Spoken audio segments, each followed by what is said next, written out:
నమస్తే. ఇన్నాళ్ళు నన్ను సపోర్ట్ చేస్తూ, ఎంకరేజ్ చేస్తూ మీ ప్రేమని నాకు అందిస్తున్న ప్రతి ఒక్కరికి కృతజ్ఞతలు. అలాగే ఈ వీడియో కూడా ఖచ్చితంగా మీకు ఉపయోగపడుతుంది. లైక్, షేర్ అండ్ సబ్స్క్రైబ్ చేసి మీ సపోర్ట్‌ని నాకు అందించండి. అలాగే ఈ వీడియో పట్ల మీకున్న అభిప్రాయాన్ని కామెంట్ సెక్షన్‌లో కామెంట్ చేసి తెలియజేయండి. ఇప్పుడు వీడియోని చూద్దాం. నమస్తే, వెల్కమ్ టు అవర్ ఛానల్. నేను పద్మిని. ప్రస్తుతం మనతో పాటు ప్రముఖ ఆధ్యాత్మికవేత్త, సూర్యోపాసకులు, Sun Spiritual Society founder Vikramaditya garu మనతో పాటు ఉన్నారు. మాట్లాడదాం. సార్ నమస్తే సార్. సూర్యోస్మి తల్లి.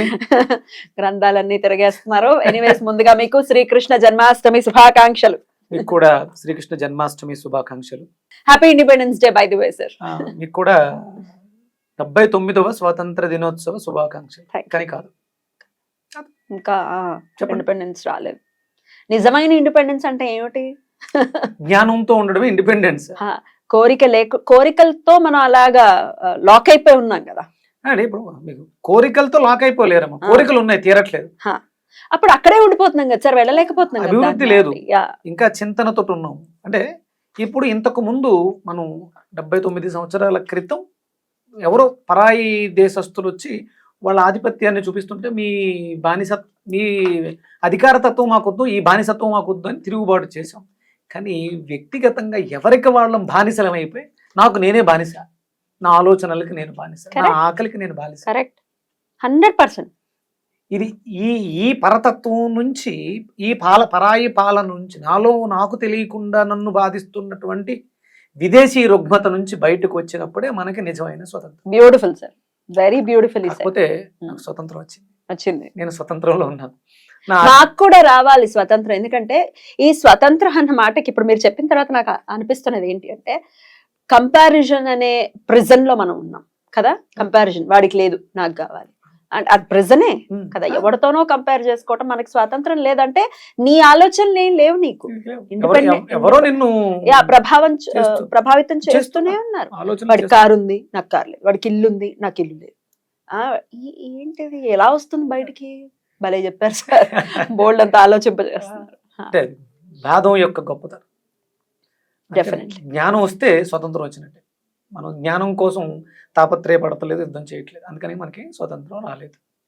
రైట్, వస్తుందిలేండి. జ్ఞానానికి సంబంధించి మనం ప్రయత్నిద్దాం, ఎంతో కొంత అందించేటటువంటి ప్రయత్నం చేయాలి. ముందు నేను తెలుసుకోవడానికి ప్రయత్నం చేస్తున్నాను. నేను తెలుసుకున్న ప్రతి విషయాన్ని నా కుటుంబ సభ్యులకి షేర్ చేయడానికి ప్రయత్నం చేస్తాను. డెఫినెట్లీ. ఒక్కసారి కృష్ణయ్య గురించి మాట్లాడుకుంటే, కృష్ణాష్టమి ఒకంత కన్ఫ్యూజన్ తో వచ్చింది ఈ సంవత్సరం అని చెప్పుకోవచ్చు. ఎందుకంటే ఈ రోజు నిషేధి కాలంలో, అంటే ఇవాళ 15వ తారీఖు కదా, ఈ రోజు నిషేధి కాలంలో, అంటే 12కి ఆ ప్రాంతంలో అష్టమి తిథి ఉంది. స్వామి నిషేధి కాలంలోనే ఆవిర్భవించారు, అందరికీ తెలిసినటువంటి విషయమే. అయితే రేపు సూర్యోదయానికి అష్టమి ఉంది, కానీ నిషేధి కాలానికి అష్టమి లేదు. ఇక స్వామికి సంబంధించిన రోహిణి నక్షత్రం ఈ రోజు లేదు, రేపు లేదు, ఎల్లుండి. సో ఇంతకీ అసలు ఎప్పుడు చేసుకోవాలి? స్వామి అనుగ్రహానికి ఎలా పాత్రలు అవ్వాలి మేము? ఒక్కసారి మీ ద్వారా. కృష్ణం వందే జగద్గురు. మనకి అంటే ఒక గురువుగా ఆయన యుద్ధం చేస్తూ నడిపిస్తూ ఎన్నో అద్భుతమైనటువంటి సూక్తులు చెప్పడం జరిగింది.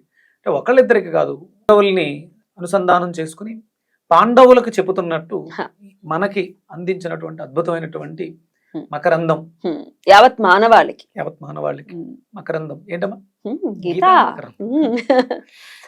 దాన్ని అంటే గురువుగా భావించినప్పుడు మనకి జ్ఞానానందమైన దేవం ఆ శ్రీకృష్ణ పరమాత్మని ఆరాధించడం, జ్ఞప్తికి తెచ్చుకోవడం. ఇప్పుడు మీరు అన్నట్టు ఆయన జన్మించిన సమయం అష్టమి తిథి అర్ధరాత్రి 12 గంటలకి చెరసాలలో ఎన్నో భోగభాగ్యాలతో పట్టుపరుపుల మీద జన్మ తీసుకోవలసినటువంటి జీవితం కర్మ ప్రారబ్ధ కర్మకు భగవంతుడి రూపంలో ఉన్నటువంటి మనిషిగా ఒకవేళ వస్తే ఆయన కూడా అతీతుడు కాదు. అందుకని కర్మ కట్టి కుడిపేస్తుంది అని చెప్పడానికి ఆయన దాన్ని అనుభవించి ఆ అనుభవాల్ని మనకి అందించినటువంటి. ఏం కర్మ ఆయనకి, అసలు ఏం అవసరం ఆయనకి అనుభవించాల్సిన అవసరం ఏముంది? ఒక డ్రైవర్ గా మారాడు అని అంటారు చానింటి గారు, కళ్ళల్లో నీళ్లు తిరుగుతాయి. అంటే అదేదో చిన్నదని కాదు, కానీ డ్రైవర్ అనేది ఒక తక్కువ పోస్ట్ కింద కన్సిడర్ చేస్తారు కదా. అడు తిప్పంటే అడు తిప్పాలి, ఇటు తిప్పంటే ఇటు తిప్పాలి. ఎంత తిప్పినా మా ప్రాణాలు ఆయన చేతుల్లోనే. ఆఫ్ కోర్స్ డ్రైవ్ చేసేది ఆయన కాబట్టి మనల్ని డ్రైవ్ చేయాలి. ఎలా డ్రైవ్ చేయాలి? అదేనమ్మా. అందుకనే ఆయన్ని మనం స్మరించుకోవడం ద్వారా, ఆయన చెప్పినటువంటి సూక్తుల్ని జ్ఞప్తికి తెచ్చుకోవడం. కర్మ చేయి, ఫలితం ఆశించుకో. భారాన్ని, బాధ్యతని భగవంతుడి పాదాల మీద వేసి నీ శరణు జొచ్చాను, నన్ను నడిపించు పరమాత్మ అని చెప్పేసి అని వేడుకోవడమే శరణాగతి. శరణాగతి. నా జీవితంలో ప్రారంభం నేను నేర్చుకున్నది ఒక్కటమ్మా, an instrument of your peace. నీ శాంతికి నన్ను ఒక సాధనంగా ఎంచుకున్నందుకు కృతజ్ఞత. నాకు తెలిసింది ఒక విషయం, నాకు కొంచెం జ్ఞానం వచ్చింది. ఇది నేర్చుకుంటే ఇందులో నేను అభివృద్ధి చెందుతాననే జ్ఞానం నేను ప్రాణిక్ హీలింగ్ మొదలుపెట్టినప్పుడు నాకు అనిపించింది. సరెండర్ అయిపోయాను. నాకేం తెలియదు. An instrument of your peace. నీ శాంతికి నన్ను ఒక ఇన్స్ట్రుమెంట్లో వాడుకో. ఎస్, నాకు ఈ విషయం తెలిసింది. నేను నిజంగా నీకు కృతజ్ఞతలు, నాకు అవకాశం ఇచ్చినందుకు. అందుకని శరణాగతి, మనం భగవంతుడికి శరణాగతి. ఆ సమయంలో నిషేధి సమయంలో అష్టమి తిథి ఉంది కాబట్టి, అష్టమి అనగానే మనకి డార్క్నెస్, నిగూఢ రహస్యాలు, చీకటి ప్రపంచం. చాలా అద్భుతమైనటువంటి, అంటే ఒరిజినల్ గా అష్టమి అంటే కష్టాలు అనుకుంటారు కదా. అష్టమి నవలు కష్ట దినాలు అంటారు కదా. కాదు, కష్టమి కాదు, కష్టాలు కాదు అవి. అంటే మనలో ఉన్నటువంటి అష్ట సిద్ధులు గురికి సంబంధించి, అంటే నేనైతే ఈ కృష్ణాష్టమి దీన్ని మనం వర్ష ఋతువులో చేసుకునేటువంటి శ్రావణ మాసంలో వచ్చేటువంటి అద్భుతమైనటువంటి శక్తి. ప్రకృతి అంతా కూడా పరవశించి ఉంటుంది. మనం సాధకులుగా సాధన చేయటానికి ఆయన ఆ రోజు ఆ జన్మని తీసుకున్నారేమో. ఆయన ఎన్నో అద్భుతమైనటువంటి లీలలు చేస్తారు.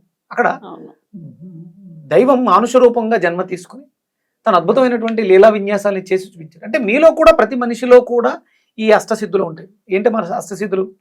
అనిమ, లఘిమ, గరిమ, మహిమ, ఈప్సిత, అవన్నీ కూడా మనం కూడా చేయొచ్చు. అంటే ఏదో సాధించుకోవచ్చా? సాధన చేయడంతో సాధ్యం కానిదంటూ ఏది లేదు. తెలుసుకోవాలి. కాకపోతే అది తెలుసుకుని సాధన, ప్రాక్టీస్. నాకేమీ తెలియదు. సూర్యోపాసన మొదలుపెట్టా, 2013లో మొదలుపెట్టా. సాధన వెళుతూ ఉంది. 2020లో మహాసౌరం మొదలుపెట్టా. ఇప్పుడు ఒకసారి అనుకుంటాను నేను, రేపు పొద్దుట ఈ ఎపిసోడ్ పద్మినితో చేయాలి. ఇవాళ పొద్దుటే ఫోన్ వచ్చేసింది. ఇదొక సిద్ధి. ఇదొక సిద్ధి. టెలిపతి రూపంలో అది ఖచ్చితంగా కనెక్ట్ అవుతుంది. నువ్వు అనుకుంటే నాకు తెలియడం కానీ, నేను అనుకోవడం ద్వారా నువ్వు స్పందించడం కానీ జరుగుతుంది. చాలా అద్భుతాలు జరుగుతున్నాయి. చేస్తున్నాను. అంటే అందులో ఒక్కొక్కటి వెళ్తూ ఉంటాం. సిద్ధులు సాధించడానికి సాధన, అంటే ఏ యుగంలోనైనా సరే సిద్ధులు సాధించడానికి సాధన పరమావధిగా పెట్టుకోవాలి. ఈ అష్టసిద్ధులు సాధించడానికి దాని గురించే కృష్ణుడు, శ్రీమన్నారాయణుడు, శ్రీరామచంద్రమూర్తి కృష్ణుడు రూపంలో అవతారం ఎత్తి ఎన్నో అద్భుతాలు చేసి చూపించాడు. బ్యూటిఫుల్. చిటికెన వేల మీద నిలబెట్టడం, అంటే 16,000 మంది గోపికలు, అంటే వాళ్ళలో ఉన్నటువంటి భక్తి తారప ఇదిని, తన్మయత్వాన్ని తీసుకొచ్చాడు. అంతమందిని మైమరిపింప చేశాడు. ఆయన ప్రాక్టీస్లో 5,000 యోజనాలు ఉంది. ఒక ఆవుకి ఎంతో ఉంటుంది కదా, 12 అడుగులు. 5,000 యోజనాల శ్రీకృష్ణ పరమాత్మ. అంటే ఎన్ని వేల గోవులు ఆయన ఆరాలో కదా. అది శక్తి. ఆ ఆరాని, ఆ వర్చస్సుని పెంచుకోవడానికి సాధన. అద్భుతమైనటువంటి తత్వం అది, శ్రీకృష్ణ తత్వం. అంటే చాలా మంది ఆయనకి 16,000 మంది గోపికలు, భార్యలు, ఇంతమంది ఇలా మాట్లాడుతులు పేలేవాళ్ళు పేలుతూనే ఉంటారు. అది శక్తి. సరే, ఆయన నిజంగా అనుకుందాం, ఒక్కళ్ళనో ఇద్దరినో మెప్పించడం, సంసారం చేయడం కూడా కష్టం కాదు మీకు? ఒక్కళ్ళే కష్టం. సరే, అది అనుకుంటే చిరికన వేళ మీద 7 రాత్రుళ్ళు 7 పగళ్ళు ఇలా పట్టుకొని నుంచో రాయి పెట్టుకుని 1 గంట నుంచో ఇలాగా చచ్చూరుకుంటాం. ఇది నిజం కాదు అనొచ్చు. గోవర్ధనగిరిని 7 రోజులు చిటికల వేల మీద నిలబెట్టడం నిజం కాదు. మరి 16,000 మంది మాత్రం నిజమా? ఆయన దేవుడు కాదు. ఆయన దేవుడు కాబట్టి నిలబెట్టాడు. అప్పుడు ఇవన్నీ అబద్ధాలు అనుకుంటే మీరు మాట్లాడే మాటలన్నీ కూడా అబద్ధాలే. మూర్ఖులతో అసలు కాదండి. వాళ్ళకి వాళ్ళు మన వాళ్ళేనమ్మా. అజ్ఞానంలో ఉన్నారు. స్వతంత్రం వాళ్ళకి కూడా రావాలిగా. ఇండిపెండెన్స్ వాళ్ళకి కూడా ఇద్దాం. యాక్చువల్ గా అవసరం వాళ్ళకే. వాళ్ళకి నిజంగా చెప్పాలంటే కదమ్మా, వాళ్ళ అవసరం దేశానికి చాలా ఉంది. ఎందుకంటే వాళ్ళు ఒక మూఢనమ్మకంలో, ఒక అజ్ఞానంలో కరడుగట్టున్నారు. అలాంటి వాళ్ళు చైతన్యం అయితే కరడుగట్టిన చాలా మందిని మార్చడానికి సాయుధులుగా, సమిధులుగా ఉపయోగపడతారు. వాళ్ళ అవసరం. ఎందుకంటే వాళ్ళు తెగించుంటారు. ఇదే తాడో పేడో తేల్చుకుని వస్తారు. లేదు అంటే వాస్తవాన్ని, ఉన్నదాన్ని లేదు అని చెప్పడానికి బలంగా కంకణం కట్టుకుని పోరాడుతున్నారు. కానీ అదే వాస్తవం ఉంది అని నిరూపించడానికి సాధన చేస్తే వాళ్ళు సక్సెస్ అయినంతగా మనం సక్సెస్ అవ్వలేం. అందుకని వాళ్ళ అవసరం మన అవసరం కన్నా వాళ్ళ అవసరం దేశానికి చాలా. ఇంత పాజిటివ్ కూడా మాట్లాడచ్చు అనమాట. ఇంత పాజిటివ్ కూడా ఆలోచించచ్చు. సరే సరే. అయితే ఈ రోజు అష్టమి తిథి, మరి నిషేధి కాలంలో ఉంది కదా, స్వామి ఆవిర్భవించినటువంటి ఆ సమయాన్ని ఎట్లా యూటిలైజ్ చేసుకోమంటారు? అది కూడా ఒక్కసారి. అంటే మనకి ఆ సమయాన్ని మెలకుగా ఉంటే ఒక్కసారి ఆ స్వామిని లేచి కూర్చుని నామస్మరణ చేసుకుని మళ్ళీ నిద్రించి ఉదయం లేచి శుభ్రంగా ఆ స్వామి ఆరాధనకి మనకి ఏం అవసరం అవుతాయి అంటే సంతాన గోపాలుడు అంటారు. అవును, సంతానం లేని వాళ్ళకి సంతానం కలగడం కోసం, సంతానం అభివృద్ధి కోసం కూడా దాన్ని మనం ఉపయోగించుకోవచ్చు. Right. ప్రతి తల్లి తండ్రి కూడా ఈ వ్రతాన్ని ఆచరించడం ద్వారా, ఆ నామాన్ని ఉచ్చరించడం ద్వారా పాజిటివ్ ఎనర్జీ వస్తుంది. సంతాన గోపాల వ్రతం మంత్రం గాని వ్రతం గాని చేసుకోమంటారు. మంత్రం చదువుకోవచ్చు అంటారా? మంత్రం మరి చెప్తారా ప్రేక్షకులకి? తప్పలమ్మా, 100% చెప్తాను. ఇది పొద్దుటే ఇది తెచ్చేటప్పుడు అనుకున్నాను, ఇది చూసా, కానీ నువ్వు వచ్చిన తర్వాత నువ్వు అదే అడిగి. బ్యూటిఫుల్. సంతాన గోపాల స్తోత్రమా? ఎట్లా చదవమంటారు? దీనికి ఒక యంత్రం కూడా ఉంది, చూపిద్దాం. చూపిద్దాం. ఒక తెల్లటి పేపర్ మీద పసుపు రాసి, అదే పసుపుతో 4 మూల బొట్టు పెట్టి పెన్నుతో కానీ పెన్సిల్తో కానీ దీన్ని లిఖించుకోండి. అష్టదళ పద్మం. ఫోటో కనపడుతోంది కదా, ఈ ఫోటోలో కనపడుతున్నట్టుగా. యా. ఓం దేవకీ సుత గోవిందం వాసుదేవ జగత్పతే దేహి మే తనయం కృష్ణ త్వామహం శరణం గతః. ఈ మంత్రాన్ని అమ్మా, అంటే మీకు అందులో చాలా రకాల సంఖ్యలు ఇవ్వబడినాయి. అవన్నీ కాకుండా కేవలం ఒక వృత్తము మధ్యలో షట్కోణం, త్రిభుజాలు, ఒక త్రిభుజం పైకి ఒక త్రిభుజం కిందకి వేస్తే దాన్ని షట్కోణం అంట. ఆ మధ్యలో ఈ మంత్రాన్ని ఒక ట్రయాంగిల్ పైకి ఒక ట్రయాంగిల్ కిందకి వేస్తే అది దాన్ని షట్కోణం, షట్కోణం అంటారు. ఒక వృత్తంలో ఆ వృత్తం చుట్టూ 8 దళాలు. ఒక వృత్తం అంటే ఒక సర్కిల్, అంతేనా? ఒక సర్కిల్ లో అష్టదళాలు. అష్టదళం. అష్టమి తిథికి అష్టదళాలు ప్రామాణికం. చూడండి, అష్టదళాలతో మధ్యలో ఉంది స్టోన్ ఉంది. ఇలా దాన్ని రాసుకుని ఆ మంత్రాన్ని అందులో రాసి ఒక పసుపు గణపతిని చేసి ఆ మధ్యలో ఉంచి దాన్ని ఆరాధిస్తూ, మీకు కృష్ణుడి అష్టోత్తరం ఉంటుంది, నేను కొన్ని చదువుతాను, దాన్ని మీరు ఏమైనా ఇవ్వగలిగితే అవి అక్కడ కొంచెం శ్రద్ధ పెట్టి ఒక మంత్రాన్ని 108 సార్లు చదవచ్చు. మొత్తం అన్ని మంత్రాలు కూడా చదవచ్చు. తప్పకుండా చదువుదాం, ఇచ్చేయండి. ఇప్పుడైతే ఒకసారి చదివేయండి సార్, రేపు మళ్ళీ లైవ్ కూడా ఇస్తాను మార్నింగ్. ఓకే, చదువుతాం. ఒకవేళ పూజ చేసుకోకపోయినా నామం అలా వింటూ ఉంటారు కదా. ఓం పద్మాపతే పద్మనేత్రే పద్మనాభ జనార్దన దేహి మే తనయం శ్రీ వాసుదేవ జగత్పతే. పద్మాపతే పద్మనేత్రే పద్మనాభ జనార్దన దేహి మే తనయం శ్రీ వాసుదేవ జగత్పతే. ఓం పద్మాపతే పద్మనేత్రే పద్మనాభ జనార్దన దేహి మే తనయం శ్రీ వాసుదేవ జగత్పతే. అద్భుతం సార్. పద్మాపతే, luck for both, luck for all. yes. ఇది మా ఇద్దరిదే కాదు, మనందరిది. yes. పద్మాపతే, ఆయనకి చాలా ప్రీతేమో ఈ నామం కదా. పద్మాపతే పద్మనేత్రే, పద్మనేత్రే అంటే పద్మం లాంటి కనులు. పద్మనాభుడు, పద్మనాభుడు మనకి కింద వేసింది అష్టదళ పద్మం. పద్మనాభుడు, జనార్దనుడు, దేహిమే తనయం, దేహాన్ని తనయంగా తీసుకుని శ్రీశ, లక్ష్మీ సైన్యం కలిగిన వాడు, వాసుదేవ జగత్పతి, జగతికి పతి. సో దేహమే తనయం అంటే ఒకవేళ మాకు పుత్రుణ్ణి కావాలి, లేకపోతే మాకు సంతానం కావాలి అనుకునే వాళ్ళకి కూడా ఉపయోగపడుతుంది. అంతే కదా, తనయం. అద్భుతం సార్, చాలా చాలా బ్యూటిఫుల్ గా ఉంది. ఈ 2 లైన్లు, ఈ నామం ఏదైతే ఉందో చక్కగా 2 లైన్లే ఉంది కాబట్టి ఈ 2 లైన్లు ఎన్నిసార్లు చేసుకోమంటారు? ఒక 1000 సార్లు చేయించండి. డెఫినెట్ గా ఇది అందరికీ కూడా పద్మనేత్రాలతో, అంటే మనం చూసేదంతా కూడా సంపద అవుతుంది, మనం చూసేదంతా కూడా మంగళమే అవుతుంది. అద్భుతం సార్, చాలా చాలా బ్యూటిఫుల్ గా ఎక్స్ప్లెయిన్ చేశారు. మరి మీ సాంప్రదాయాల ప్రకారం అంటే క్యాలెండర్ లో అయితే రేపే ఇచ్చేశారు కృష్ణాష్టమి అని. ఒకవేళ నిషేధికాలం లేదు, స్వామి ఇప్పుడు శివుడికి కృష్ణుడికి విష్ణువుకి అభేదం అనడానికి ఇదొకటి తార్కాణం.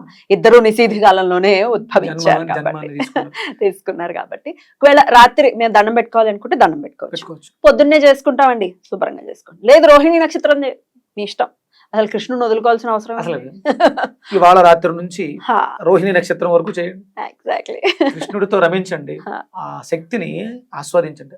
ఆయనకి కొన్ని వేల యోజనాల ఆరా ఉంది, ఏదో కొంచెం ఆరా ఉంటేనే నేను ఇంత చేస్తున్నప్పుడు అంత ఆరా ఉన్నటువంటి ఆహారం తీసుకుంటే కృష్ణ పరమాత్మ, నేను సారీ నన్ను క్షమించండి, నేను ఉత్సాహాన్ని తట్టుకోలేకపోతున్నాను ఎందుకంటే కృష్ణుడు కదా అంత ఇష్టం. కృష్ణ పరమాత్మ మీతో అయితేనే ఇట్లా మొత్తం అలా మాట్లాడగలను నేను. కృష్ణ పరమాత్మని ఒక బాలుడిగా చూస్తాం, మన పుత్రుడిగా చూస్తాం, మన సఖుడిగా చూస్తాం, మన ప్రియుడిగా చూస్తాం, మన పతిగా చూస్తాం, ఒక గురువుగా చూస్తాం. అన్ని రూపాలు ఆయనలోనే. అద్భుతం కదా సార్. అసలు అంటే ఒక తత్వం ఉందమ్మా. ఆయన అష్టమి తిథి గురించి మనం మాట్లాడుకుందాం. ఆయన అద్భుతమైనటువంటి శక్తులను సాధించాడు. మనకి డైమెన్షన్స్ ఉన్నాయి కదా. ఇప్పుడు మనం ఏ డైమెన్షన్ లో ఉన్నాం? 4th డైమెన్షన్ అంతేనా? ఒరిజినల్ గా ఉన్నవి మొత్తం 12 డైమెన్షన్స్ లో 11 డైమెన్షన్స్ గురించి వెస్టర్న్ కంట్రీస్ స్టడీ చేస్తాయి.